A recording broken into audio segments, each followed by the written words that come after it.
All right, and let's roll it.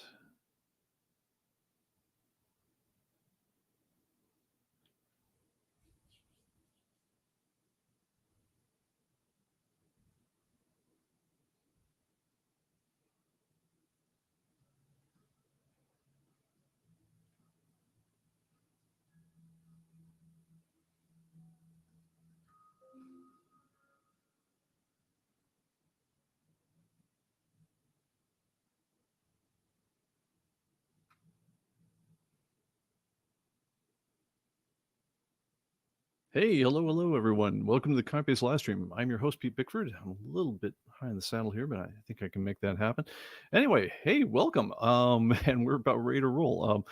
Crazy backstage work before here. You might have even heard some of it because I think some of the mics were live as we were scrambling around. But anyway, welcome to the show. For the next hour or so, we're going to be trying to talk about all things comics and ComicBase related. Let me see if I can center that shot in a little better over here. Get my robots back in the focus of things. We'll call it a day. Anyway, but in particular, we're going to be talking about digital comics and all the other wacky things you can do with ComicBase that you did not know you could do. So anyway, want to say a quick hello to everyone here. Andre, first in line here, and thank you again for all the contributions. You're a big guy on the newspapers. I hope we get a chance to talk a little bit about some of that. Jet City Comics, Larry's Library, and everyone's freezing right now. It was sort of a tradition for us all to share the weather report from wherever we are, and I'm sorry, I either have to squish to the right here or I have to move the camera back. But anyway, yeah, it got cold here for I think for everybody, and in the South where I'm at now, unlike the Minneapolis area where I grew up, one drop of snow falls on the ground and nobody has snow plows or anything else like that. And so we just shut the entire region down. And so it seems like there's a lot of that going on for everybody else there. Welcome to Xanadu Comics over from Seattle joining us. Mike Beam, welcome. Vancouver, Washington. You guys probably legitimately rainy and chilly. And for a man who knows cold, Oro out in Minneapolis, yes, it's a warm day, 20 degrees here. Thomas B is joining us here, first show of the year. Robbie Weinberg, welcome. We have our mod in the house, Greg Hecht. And let's see here. Thomas BS. Should I throw my digital comics and digital Mylar? No, I'm sorry. Digital Mylar is only for your low grade ones. I think the real thing you want to do if you really value your high end digital comic books is you want to get them slabbed.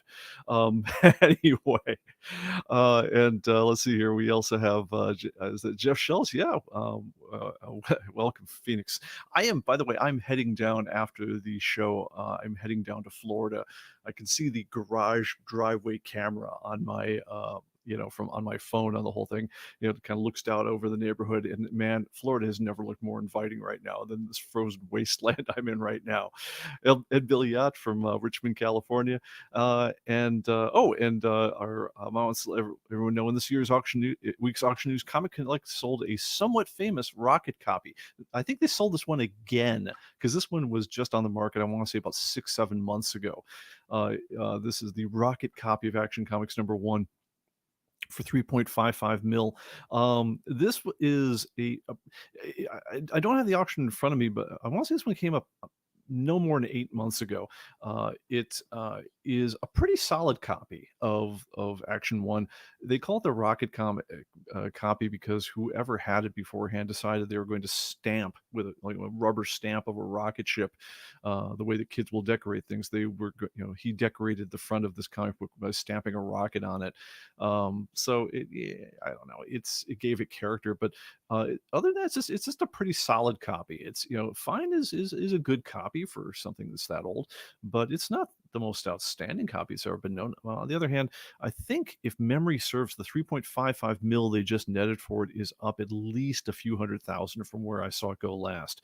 But it's funny because I saw the auction note on this earlier and I thought, well, this is an old item. They're just running it again. No, I think this thing is just being flipped. Oh yeah, here we are. Greg points out it sold 3.1 million in Jan. So my memory was decent, but I guess it was longer than 8 months ago. Damn, time flies. So all right, so 12 months ago. Oh no, I'm incorrect as I read the rest of the note here. 3.1 million in Jan 2022, 3.4 million in September 2022. That's why this thing's a damn blur to me. All right. Okay, well, I guess this is just the copy, just everyone buys it and flips it. So, I guess we'll see this one on the market and over in Heritage in another couple of months for 3.8 mil or something at the rate this is going. Your Semi 511, great seeing you. I lost a month using this software because it's been rather difficult to import my list. Um, if you need help with things like importing, we can certainly help you out. Do follow up with us over tech support. One thing that's um, importing is, I mean, on one hand, the software is pretty straightforward as far as how it gets it in. The problem is usually where you're exporting it from. If you're importing it from, say, an Excel spreadsheet where you've been typing in your list all this time and you've been fairly regular about saying this is the title, this is the issue, this is the condition, this is the quantity, that thing will just blast right in. If you're pulling it in from another program that used different ways of labeling issues or different ways of doing things like that, then the process gets a bit more involved. We're certainly happy to help you out with our end of things, though. Best thing to do for that kind of handheld holding, though, is probably give us a call at support@comicbase.com, because we can set up a remote session and sort of lead you through it as best we can. That's probably the best way to handle things like that. All right. Well, anyway, and hello from Normal, Illinois. All right, so the topic of the day is going to be digital comic books, and I'm going to try so hard to lay in some titles as we go here to help the video editor.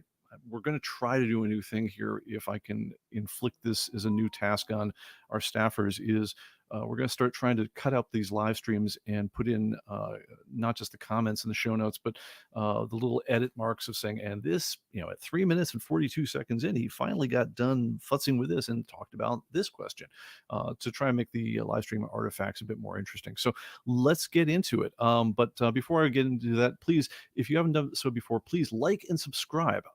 Definitely hitting that like button. It helps the interaction with the video, and it helps these things get passed around more. And so it helps build the subscriber base and spread the word, and it makes the whole thing more fun. So please do that. If you haven't done it yet, melee that like and subscribe button, and hit the notification while you're at it, so that way you'll get notified when we do new things. All right, well, let's get into it if we can. And now, I see what happened on my panel here, because I'm starting to load up my media deck with way too many things, and I have to guess what happens when I hit this button here. Let's see. Holy cow, that actually worked. I will take it. All right, guys, we're going to talk about how to add digital comic books to ComicBase. And let's pull up a really easy one right now. Let's go to Aliens. I think there was a title. What was it called? It was Aliens versus Predator, but I know it was called Booty. So let's Aliens versus Predator Booty. All right, well, this is a comic book from Dark Horse Comic Books. I actually happen to own this one. There's the picture of the cover of the whole thing. Let's say, on the other hand, that I actually bought this in digital media form. Well, let me go ahead and put myself in the frame on this one. So, oh, really? Don't be like that. All right. And now my keys just decide to drop off. Awesome. So, all right, I'm not going to be in the frame on this one. All right. So, let me see. Did the clock? Yep, the clock stopped. So give me just a brief moment, folks, as I rescan USB devices to try to get my switcher reattached, because otherwise this is going to be really tedious. All right, come on, scan USB. You can do it, kids. Hey, there we go. All right, so now, boom, I am back in the picture. Okay, so yes, if you guys haven't gotten this before, this is the worst produced show on the internet. We take that as a point of pride. But let's say, now let's back it up here, that I wanted, for some particular reason, to be to add my digital comic, Aliens vs. Predator, to this whole thing. So here's my digital comic, Aliens Booty #1. Let me bring it up onto the screen so you guys can see it. And let me go ahead and bring that guy in there. So here is the digital copy of that very same comic book. A legit copy of this one. And let me go ahead and move this one so it's not taking up the entire full screen, because we will want to show different things as we go here. All right, but let's say I want to associate this digital comic book with that title in ComicBase. Well, it's pretty easy. I just take my Aliens versus Booty over here, #1. I'm going to, this is issue number 1 of Aliens versus Booty. So I'm just going to call it 1.cbz, which on my computer popped it over to the other monitor. So I'm going to bring it back again. There it is. So here's 1.cbz. And now I'm just going to go ahead and drag this over to there. And you'll see that it got a little play button marked right next to the comic book now. This column off to the far left of the picture, you might always wonder what that was for. That's for associating digital media with the comic books in question. And now at this point, all I got to do, if I'm browsing around in my database, let me go ahead and make this look good. Go to my different aliens titles, and I get back to Booty and say, oh, hey, I'd like to actually read that comic. Just click on it, and boom, there it is. And so you can do this really that easy. That's the whole demo. So let's break it down though a little bit and go into what was involved and what we can do with ComicBase as far as making all this stuff happen in a more interesting way. All right. That'd be a really good time to lose myself from the key. All right. So first of all, let's talk about what types of media are supported. So we've added, now this applies if you have the very, very latest version of ComicBase. So if you don't have build, oh, good Lord, what is it now? Let me go ahead and pop it up.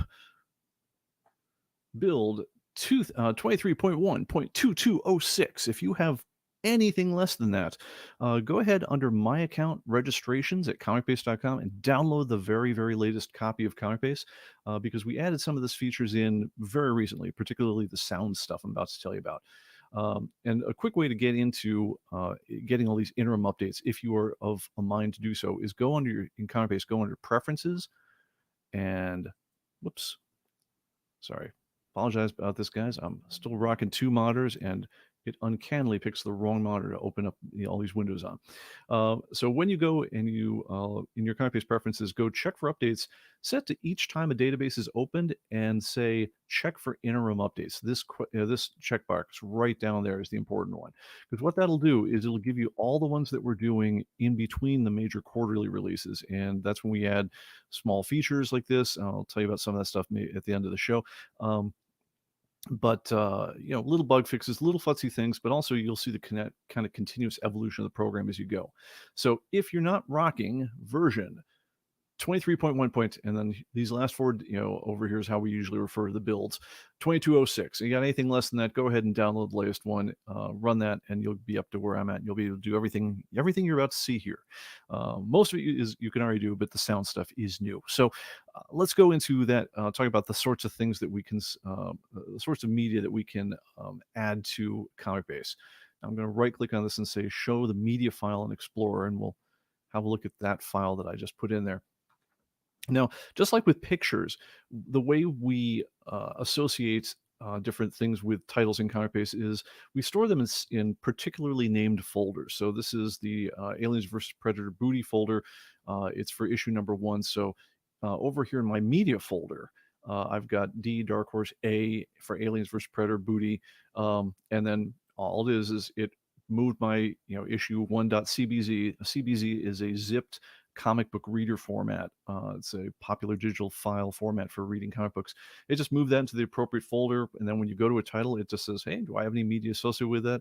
And that's where it builds those little icons you see over on the left here. It says whether or not you can click things. So it's all very freeform. It's all very done just in the File Explorer, but by just doing a drag and drop of an appropriately named thing, you don't need to worry about what folder it goes into. It'll just get automatically filed for you, and that solves a lot of the problem for you.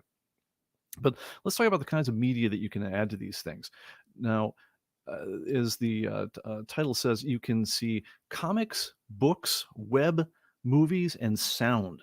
Why would you want to put all those things in there? Well, I mean, let's go with the obvious ones. We wanted to have comic formats on there, and the comic formats in particular that we support. Now let's just look at this one over here.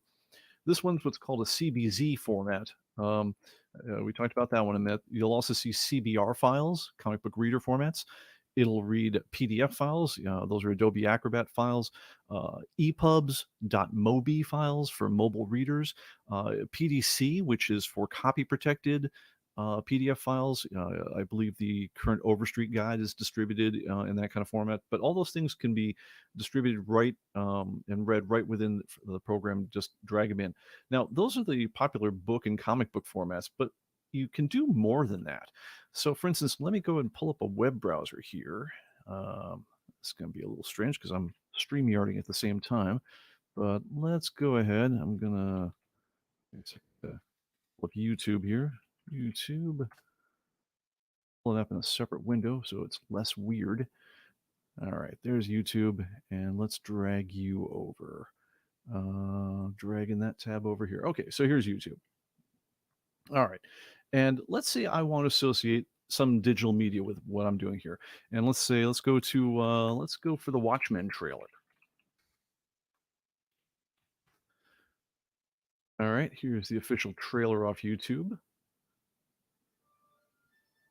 I'm gonna say that's an official trailer, not necessarily my favorite one. My favorite one is the one that actually leads off with. Let me see if I can find it.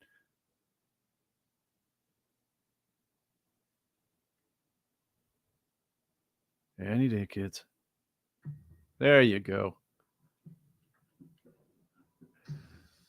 And by the way, if any of you guys can name the song that they're playing right then, I'm going to be very impressed.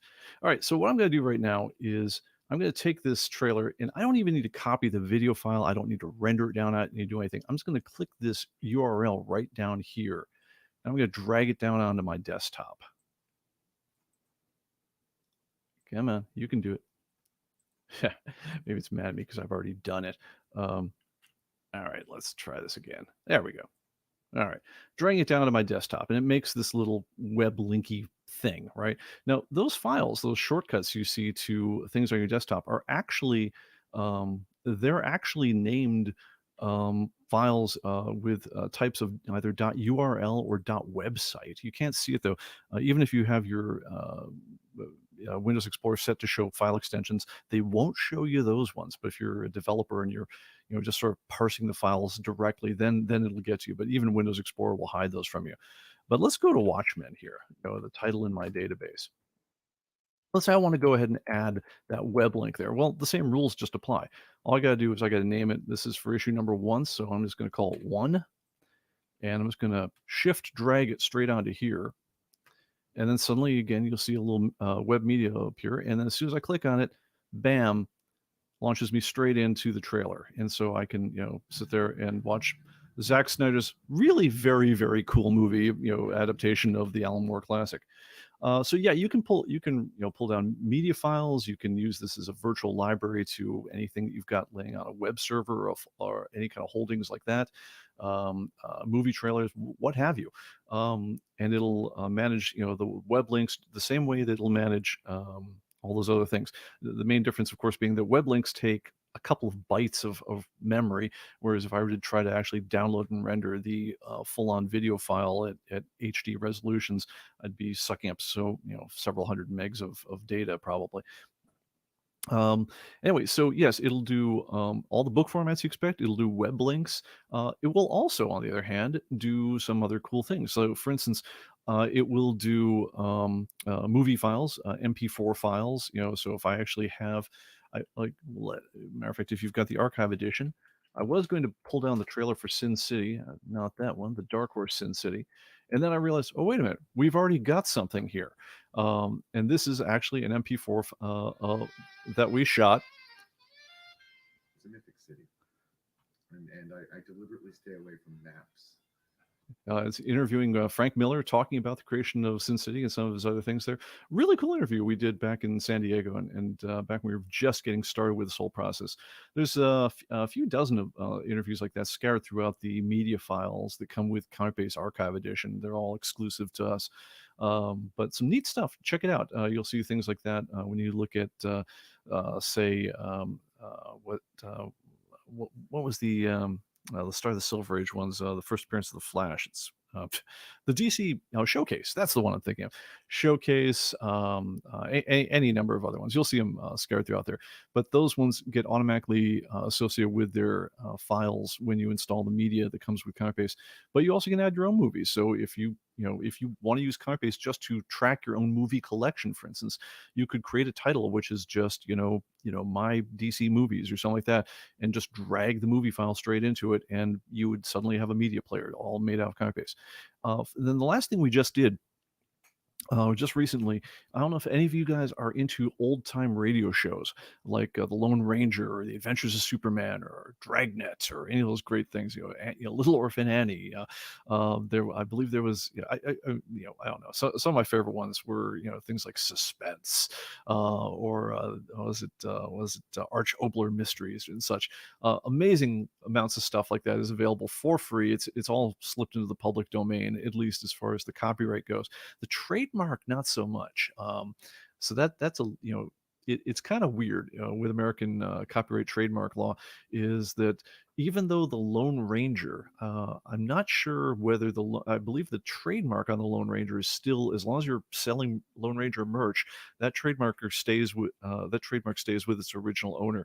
But the actual episodes for the Lone Ranger, the actual series, have been in the public domain for quite some time. So the funny thing is, I'm not sure if you can legally call it in a non-infringing way the Lone Ranger radio show, but you certainly could call it The Adventures of the very popular story about the masked man on his horse, who happens to have a Indian companion named Tonto. You could call it that without trademark infringement. Lone Ranger, I'm not so sure about, but I'll leave that to other people to worry about. But the cool thing, though, is you can now drag these audio files, whether they're WAVs, .AIFs, or what have you, into ComicBase, and you can also use that as a virtual library for all your audio files. Just create a new title in ComicBase. It doesn't need to really be a comic book title. Drag the files on there, and you've got a way to organize them there. All right, so let's see what else we have going on here. I just want to catch up on the chat before I get too far ahead of myself. Some talk about the ins and outs of importing. Let's see here. Dooba-dooba-dooba-doo. Lots of talk about importing. Okay, I'll leave you guys to that one for now. All right, so let's see. Xanu Comics. Okay. Xanu Comics asks, wondering if you could save a JPEG of your own copies in the pictures folder. Don't want to replace copies, but my cover may have a signature on the cover.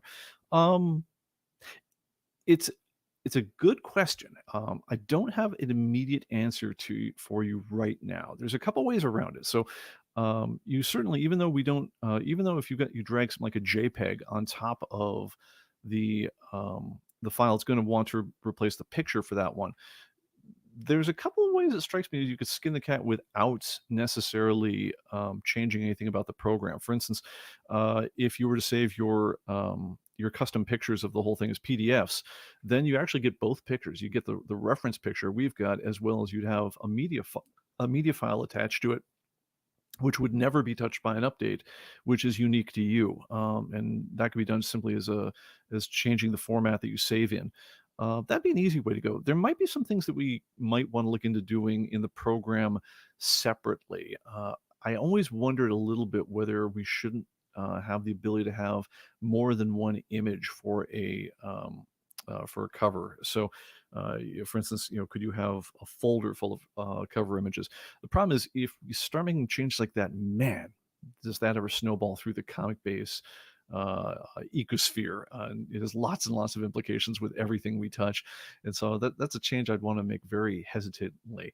And then finally, if you want to have a cover of your own and have it never touched, one thing you could do very easily is just scan it in at just a ludicrous resolution. So if you just scan it at 300 dpi and save that in, that's always going to be bigger than anything we download to you. It'll be slightly bigger than a 4K image if you do it just at 3K. And so that way you'll have your picture. It'll never be disturbed by the update, and it'll also be nice and high res. So that might be the easiest way to go on that particular question. So now I've talked it out. All right. And Brian McClure joins us. Welcome, Brian. All right. So all right, let's go on to the next topic, if we possibly can. Let's see if I can get the button to pop up here. And I guess I gotta lose the second key. All right, comic-based reader programs. Look, none of this stuff does us any good unless we've got a way to actually read the files that we're using. So what do you use for comics and things like that? Interestingly, the number one reader on Windows used to be a thing called Comic Rack, and it got, I guess, discontinued by the maker. It was always one of these kind of like in the.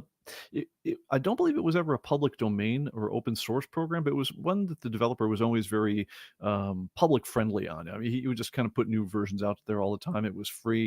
It was a little geeky, I'll admit it, but it was not a bad program at all for just reading CBR, CBZ, PDF files, stuff like that.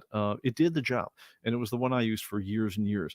With that said, the program I'm using right now, when I go ahead and let me go back to one of these guys here, like well, let's go back to the Aliens versus Predator booty. Aliens screen versus Predator. All right. So the program I'm using right now is, I believe, called Cover, Cover. It's free from the Microsoft store. You can just go to the Microsoft App Store, download this guy. I do believe, on the other hand, when you start having uh, when you start tracking your own books within the program, it is going to want to charge you, I think, after the 25th one that you add to your library. Now, I'm kinda cheating this a little bit in that I'm not using their library. I'm just, I'm using ComicBase as my library, and so, when I wanna do things, I'm just going ahead and sorry, I don't know how to get it out. No. You're making me crazy. Sorry, I just started using this, there we toggle full screen. My goodness. I just started using this a couple hours ago because I realized that I hadn't installed Comic Rack on my own machine here, and so it was making me nuts. And so try this one out. I like covers quite a bit, but like I say, they are gonna hitch up for a few bucks if you add more than 25 copies to it. There's a list of other comic reader programs I'm going to try to add to the show notes that got recommended. Comic Rec, like I say, is it's right now the last known installer on it is being hosted on various people's sites like Softonic and so forth. It's not necessarily a bad deal, or it's not necessarily hinky, but it's also, I don't know. I get nervous using programs that aren't supported anymore, and when other sites start hosting them, the potential of having, if you don't know who you're downloading it from, it gets a little nervous sometimes. So I probably wouldn't recommend Comic Rack at this point. Um, Ed Bill Yacht says he likes CB Reader on his Windows computer and Smart Comic on the iPad. A solid choice. I've seen both. Oh, thanks, Jesse Comics. He uses YAC Reader. Is that yet another comic reader, probably, for his digital comic books, and it's free. For, a lot to be said for free. Yeah, give those a go, and let's see. Oh, Stephen Dazinger says, "Can a comic book bought through Amazon be readable by a Kindle to be read in ComicBase?" Great question, and that's actually one of the great reasons that we do a few of the tricks I'm going to show you. But they're depending on what era they're in right now. Comixology files are either protected or unprotected. I believe at the moment they're all protected. I think they dropped their support for unprotected files, but it used to be back in the day there were some that had copy protection, some that didn't. So obviously the unprotected ones you could just drag straight into ComicBase and read them just like anything else.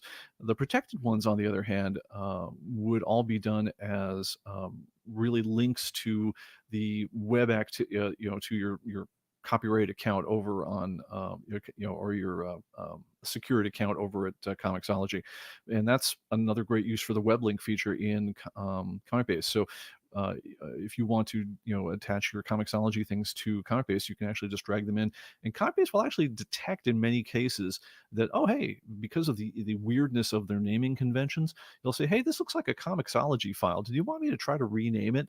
And it'll do that as you drag. But if you ever need to, just drag the links right from your Comixology reader in there. And the worst that'll happen is it'll launch Comixology and launch you into the reader mode, but it still solves the problem.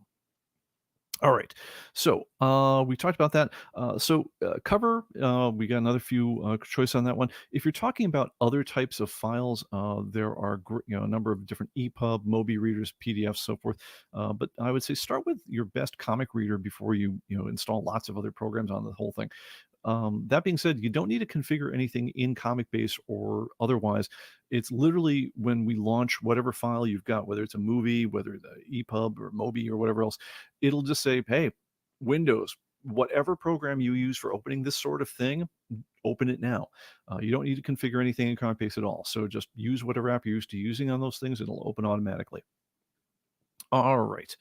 Let me see. Oh, readable by Kindle to be written in CB. Um, yeah, so he's a Kindle. I apologize. I went straight to Comixology on that. I know. Yeah, see, man, I gotta tell you, it's been a while since I read Kindle files. When I did on my Kindle, I had all my stuff in EPUB or Mobi format.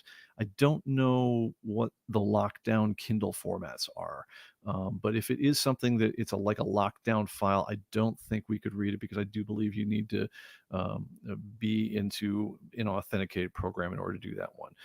But if there is a Kindle reader that you can attach the file to, then it should just launch the Kindle reader and that should work. But if there's a file that we don't support that is unique to the Kindle, let me know. We can typically add that in pretty quickly.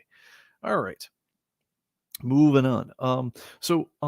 As far as other things like that, Windows Media Player works perfectly fine for movie files, and web browsers obviously work on the others.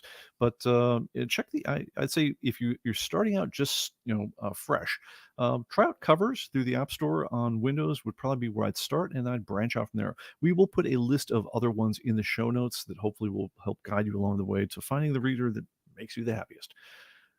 All right, next, naming the files. All right. On one hand, very straightforward, but surprisingly difficult, you might think.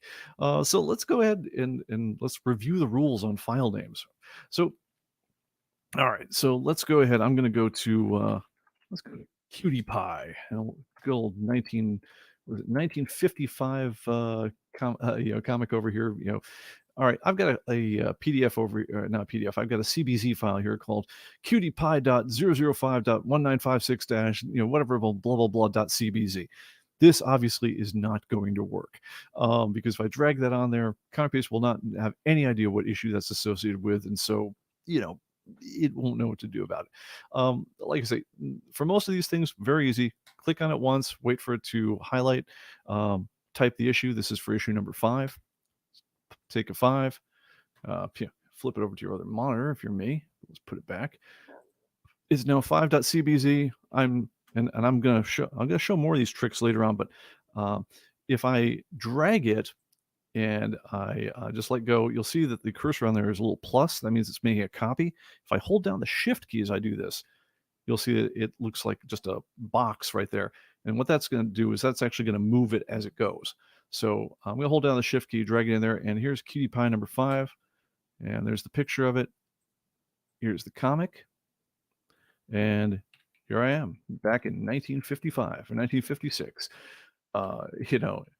And I got to say, this is pretty cool stuff. And I'll be telling you where to get all sorts of free, legit copies of old-fashioned, out of copyright comic books at the end of the show. But that's pretty much the deal on that one. So name it the same as the issue number, and you're pretty much good to go. All right. There are some fine points to this. All right. What if the issue in question has a slash, right? Because as you guys might know, slash is one of those characters that Windows will not allow you to have in a file name because, as far as Windows is concerned, well, it shouldn't feel this way because what it uses to know whether something's part of a path is actually a backslash. But I don't know, for whatever reasons, they won't let you have a slash in the file name itself. And so if you're looking at the 1/A cover of something, you can't name your file 1/A. Windows just won't let you. So what you do in that case is you name your file 1-A. Wherever you would have put a slash, put a dash instead, drag it onto ComicBase, it'll find its right place, and you'll be able to open it, as easy as that. But that's pretty much all there is to it. Just name it the same as the issue number. It'll be associated. You're good to go. All right. And that is pretty much it. And then we talked a little bit about dragging it on, and then that's the deal. All right, let's go on and let's go through some tips, and then we'll take other questions and get out of here. All right. All right, drag and drop tips. You just saw one, but there are more. All right. If you drag a file and you do it normally, the default action if you're dragging them to the same disk is going to be make a copy. If you hold down the Shift key, it's going to make it's going to move it instead of making a copy, and that's mostly what you want because you don't want these files laying all over the place on your disk. But there's some other ones that are actually pretty cool. So let's go. Let's go here. This is Daredevil battles Hitler. This Daredevil comics from back in the day. Uh, what was that? Lev Gleason. Yes. So Daredevil battles Hitler is what the name of the file is. As I got it. All right. I'm going to hold down Shift, which is going to move it as I drag, but I'm also going to hold down Alt. What Alt will do as I drag is it's going to move the file, but before it does that, it's going to ask me, did I want to rename this? Because I don't want to call it Daredevil Battles Hitler 2C paper flat FLC the ads.cbr. I want to call it one. um, and let me see. Ah, man. And I'm sorry, guys, this isn't working because I've got other apps open here which are interfering with it. But when you do it on your machine, on the other hand, it'll work just great. Yeah, darn it. But what it will do then is, if you weren't running it in development mode, is it would prompt you as it's going to rename the file as it goes. And so let me go ahead. Oops, sorry, I went to my picture files. I want to go to my media folder on this one. Right click. Oh, and it doesn't think it has media. That's what I did myself in on. Now I'm mad. All right. But anyway, if I did this again, drop it in, call it number one, and that should work. All right. So demo fail, but let's push on bravely. All right. All right. Let's go some tips. Where to store your media. All right. If you guys collect a lot of digital comic books, you will find out over some period of time that they're starting to occupy every darn bit of your hard drive, and this is not a lot of fun for you.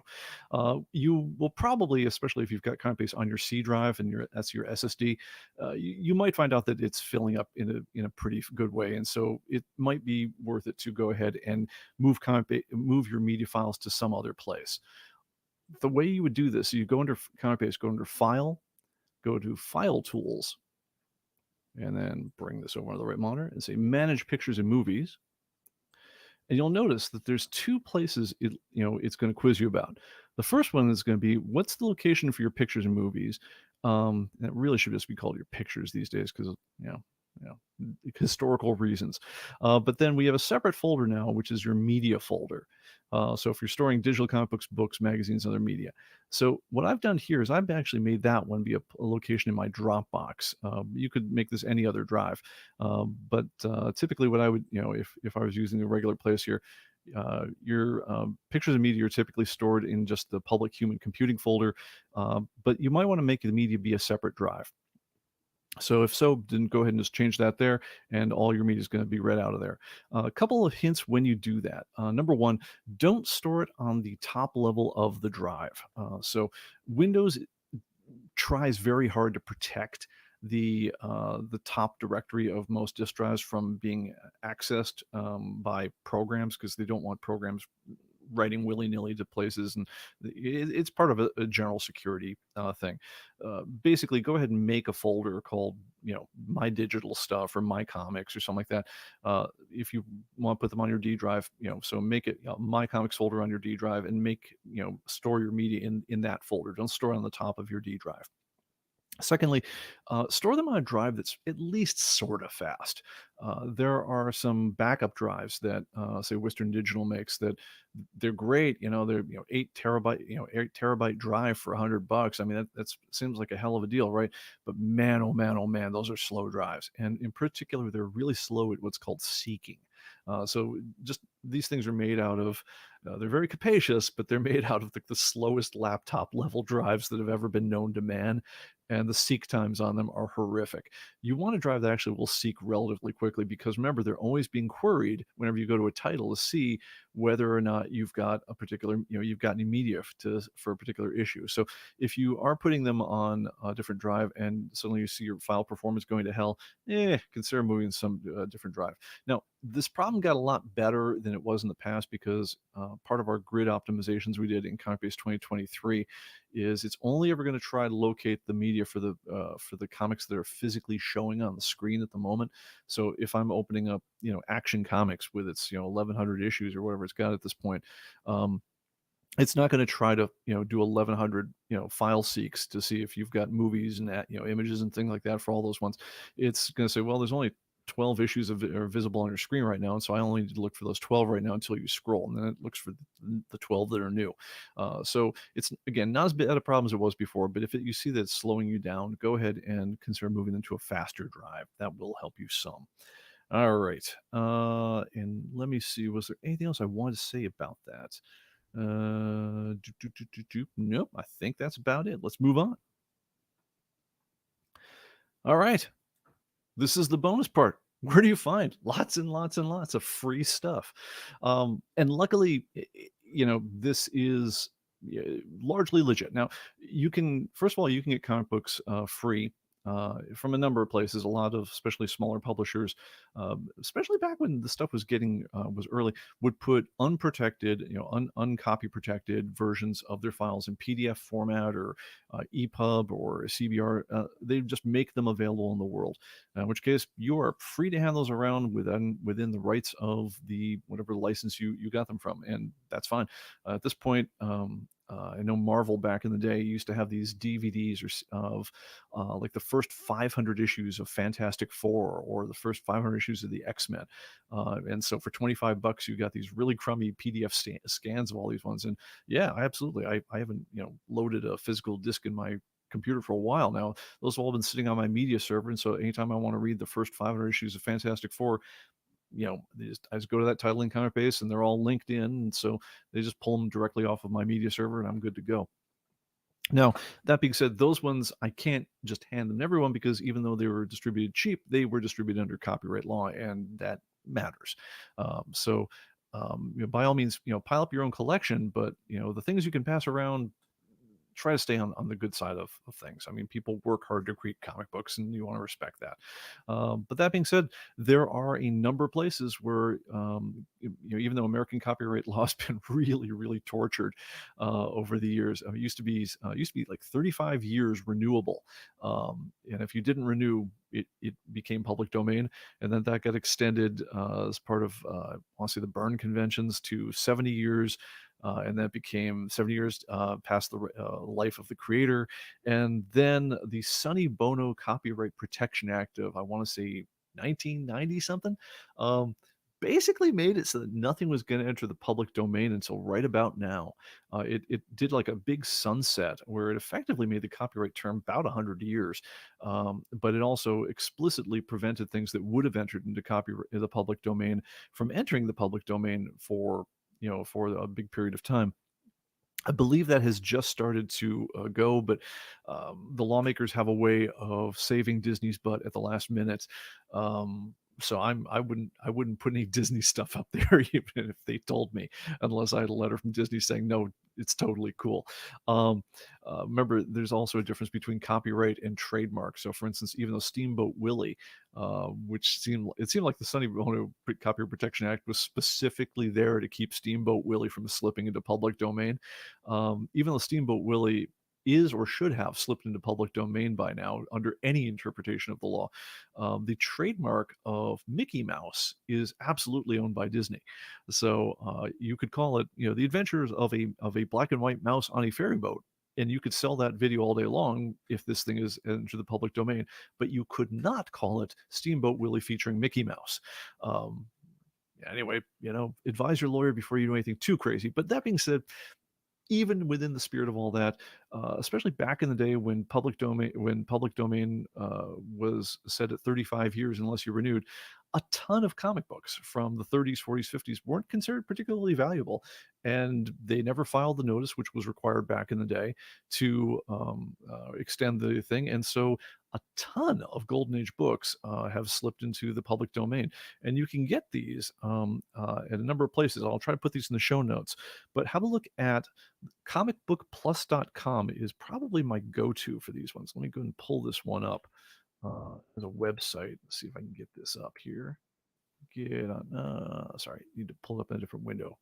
Gosh, it is confusing streaming in a web browser and then also trying to show different web browsers. So let me go Comic Book Plus over here. Boom, there we are. This is a site like that.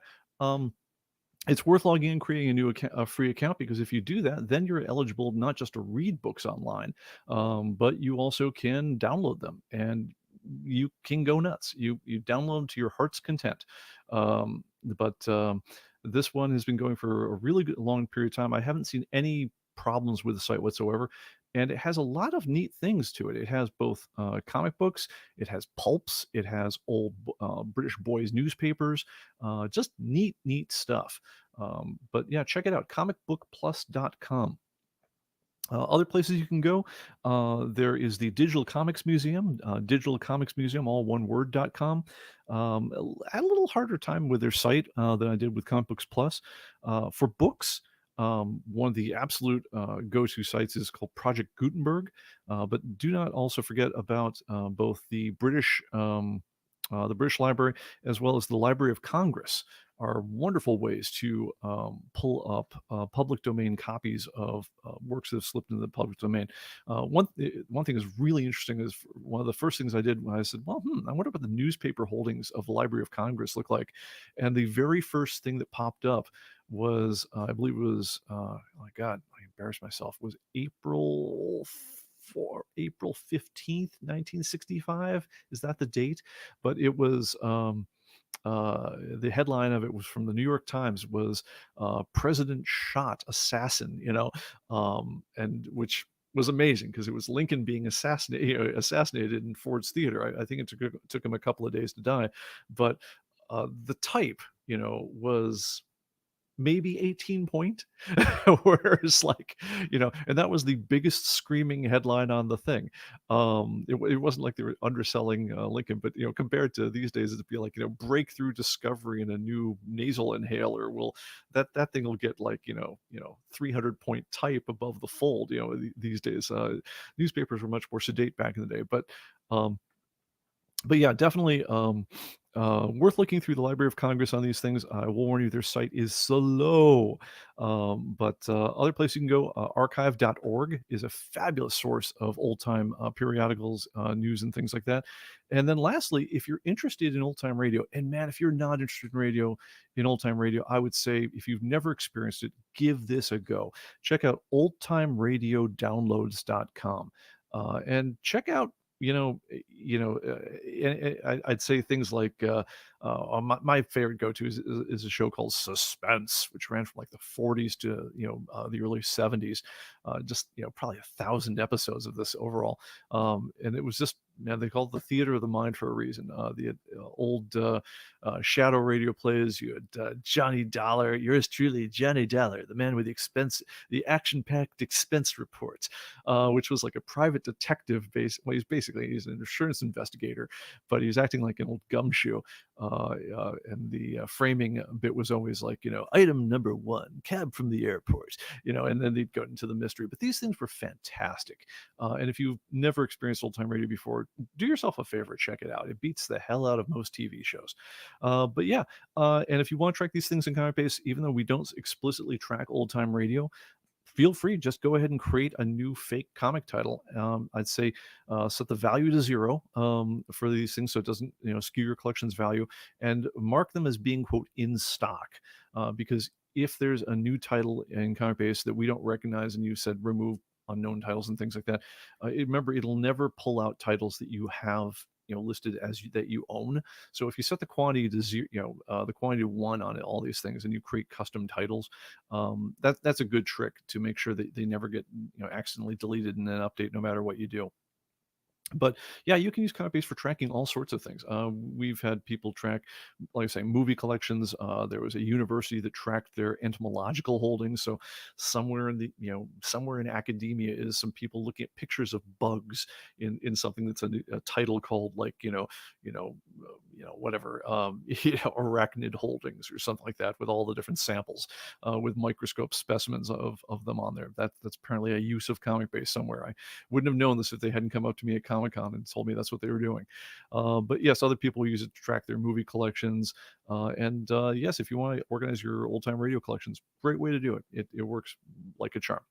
Okay. Oh, yes. And Mike Beam points out Edmund O'Brien and Dick Powell played Johnny Dollar. Yeah, I want to say that there were like some crazy number of people who took a turn at it, like 5 different people. But yeah, Dick Powell's the one I remember in particular.